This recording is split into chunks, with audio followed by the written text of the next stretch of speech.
দর্শক, বাংলাদেশের নির্বাচনকে কেন্দ্র করে ভূরাজনীতি কিন্তু ক্রমশই জটিল থেকে জটিলতর গতকাল হচ্ছে। ঢাকায় ফিরেছেন বাংলাদেশে নিযুক্ত যুক্তরাষ্ট্রের রাষ্ট্রদূত পিটার হাস।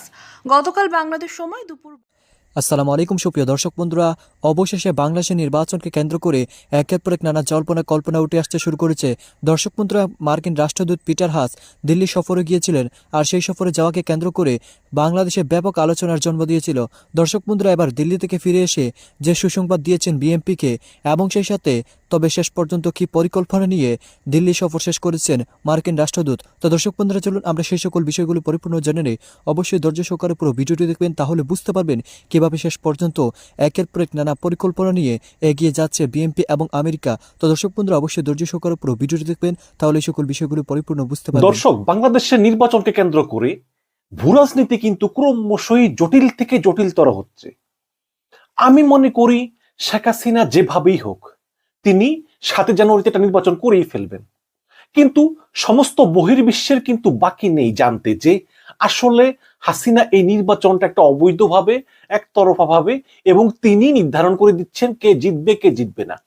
এটা সবাই জানে। আপনি দেখেন যে আজকে ইউরোপিয়ান প্রতিনিধি দল তারা বলতেছে যে বিরোধী দলকে হবে, তার মানে তারা জানে যে সরকারি দলকে হবে। আবার এই ইউরোপিয়ান প্রতিনিধি দল পররাষ্ট্রমন্ত্রীকে জিজ্ঞেস করি যে আপনার প্রতিদ্বন্দ্বী কারা, তো তিনি বলেছেন যে মানে পররাষ্ট্রমন্ত্রী আব্দুল মোমেন বলেছেন যে আসলে আমার উপর বিশ্বাস রেখে 2 জন বসে গিয়েছে, বাকি 2 জন আছে, তারাও মাঠে খুব শক্ত, তারাও আমাকে হারিয়ে দিতে পারে, কিন্তু বাস্তবতা হচ্ছে তাকে হারানোর মতো কেউ নাই।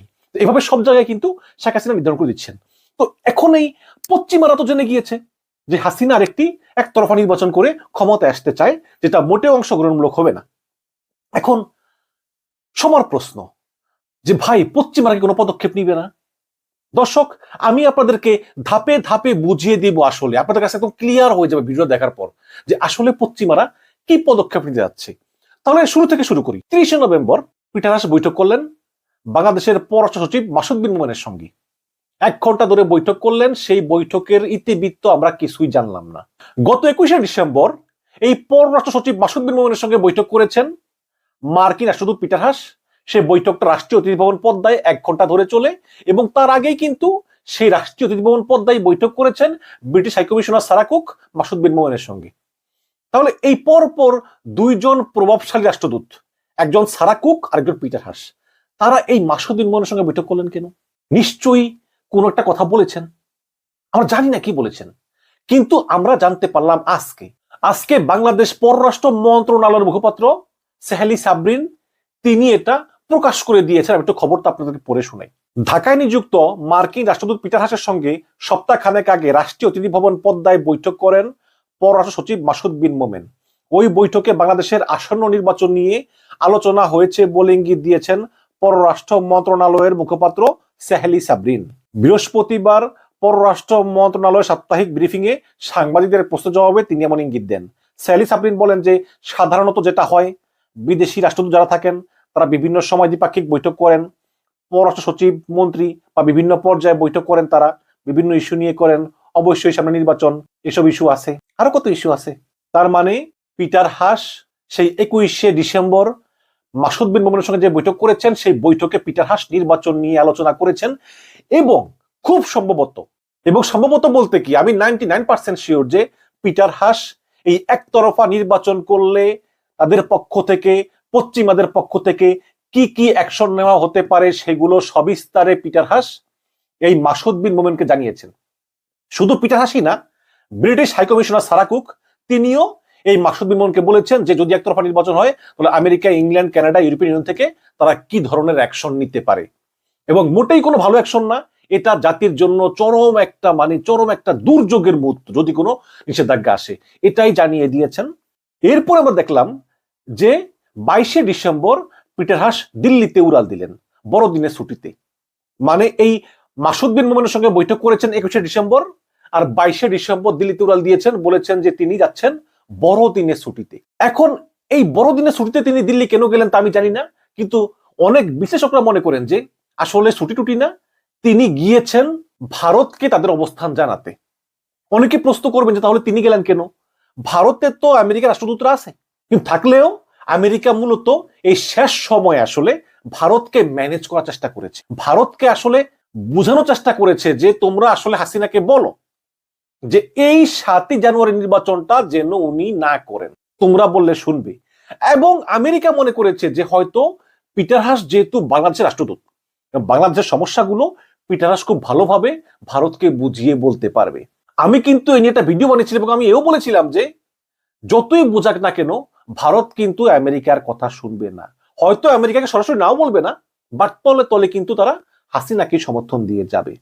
যাই হোক, আজকে পিটার হাস ফিরে এলেন এবং তিনি দিল্লি জয় করেই ফিরে এলেন। এখন প্রশ্ন করতে পারেন ভাই কেন বলতেছেন যে তিনি দিল্লি জয় করে ফিরে এলেন? তিনি দিল্লি জয় করে ফিরে এলেন কারণ দিল্লিকে তিনি জানিয়ে দিয়েছেন যে আমেরিকা কি করতে যাচ্ছে বাংলাদেশের উপর। পিটার হাস কিন্তু ভারতে গিয়ে ভারতের মতামত চায়নি। পিটার হাস ভারতে গিয়ে নিজেদের মতামতটা ভারতকে জানিয়েছে এবং সেই অনুযায়ী ভারতকে কনভিন্স করার চেষ্টা করেছে। এখন ভারত কনভিন্স হোক আর না হোক, পিটার হাস কিন্তু তাদের সিদ্ধান্ত থেকে সরে আসবে না, বা আমেরিকা তাদের সিদ্ধান্ত থেকে সরে আসবে না।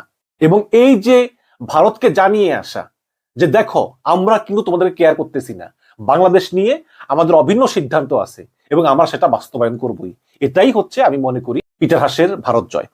এবং আমার এই বক্তব্যের সপক্ষে আমি এখন কিছু যুক্তিতর্ক উপস্থাপন করব। যদিও বাংলাদেশের পররাষ্ট্রমন্ত্রী আব্দুল মোমেন এবং উপপররাষ্ট্রমন্ত্রী শাহরিয়ার আলম কিন্তু শেখ হাসিনা এই দুজনকে তেমন একটা পাত্তা দেন না, কারণ আব্দুল মোমেনের মাথায় সমস্যা আছে আর শাহরিয়ার আলম চোর টাইপের, শুধু মিথ্যা কথা বলে। মিথ্যা বলতে বলতে এমন অবস্থা শেখ হাসিনার কাছেও মিথ্যাচার করে, এই জন্য শেখ হাসিনা ওর কথা বিশ্বাস করে না। শেখ হাসিনার এই ভূরাজনৈতিক ভাবে এবং এই পররাষ্ট্রনীতির ক্ষেত্রে শেখ হাসিনার সবচেয়ে বড় ভরসা হচ্ছে পররাষ্ট্র সচিব মাসুদ বিন মোমেনের উপর, এটা আমরা সবাই জানি।